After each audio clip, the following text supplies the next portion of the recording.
எல்லாருக்கும் ஒரு குட்டி கதை சொல்ல போகிறேன். ரொம்ப இன்ட்ரெஸ்டிங்காக இருக்கும். ஒரு ஷாப் இருக்குது, அங்கே நிறைய காய்கறிகள் இருக்குது.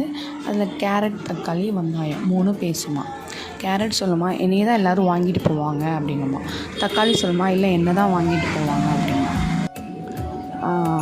வெங்காயம் சொல்லுமா, இல்லை என்னையே தான் எல்லோரும் வாங்கிட்டு போவாங்க அப்படிமா. ஒரு நாள் என்ன ஆகும்னா, வெங்காயமோட விலை ரொம்ப ரேட்டு கூட்டிடுமா.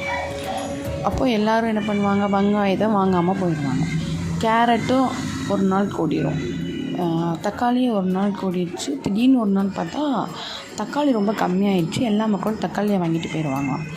அப்போது கேரட்டும் வெங்காயமும் இருக்குமா. வெங்காயமும் கேரட்டும் பேசுமா, நம்ம ஃப்ரெண்டு தக்காளி போயிட்டுன்னு சொல்லி அழுகுமா. அழும்போது மறுநாளும் அந்த ஷாப்பை ஓப்பன் பண்ணுவாங்க. ஓப்பன் பண்ணும்போது எல்லா காய்கறியும் இருக்குமா. மறுநாள் என்ன பண்ணுவாங்கன்னா, எல்லோரும் கேரட்டை வாங்கிட்டு போயிடுவாங்க. அப்போது வெங்காயம் அழுதுகிட்டே இருக்குமா. என் ஃப்ரெண்ட்ஸ்லாம் என்னை விட்டு போயிட்டாங்களே, நான் என்ன பண்ணேன் அப்படின்னு சொல்லி அழுதுகிட்டே இருக்குமா. அப்போ கடவுள் வருவாராம் நைட்டு.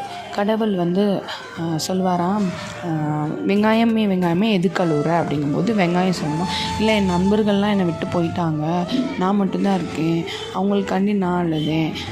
ஃபஸ்ட்டு கேரட் போச்சு, கேரட் கண்ணு நானும், ஃபஸ்ட்டு தக்காளி போச்சு, தக்காளி கண்ணி நானும் கேரட்டும் அழுதோம்.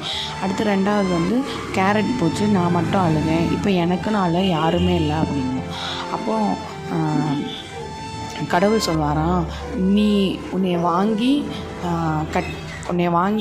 வைப்பாங்கள்ல, அவங்க உன்னை கட் பண்ணி இது பண்ணும்போது அவங்க அழுவாங்க உனக்காண்டி அப்படின்மா.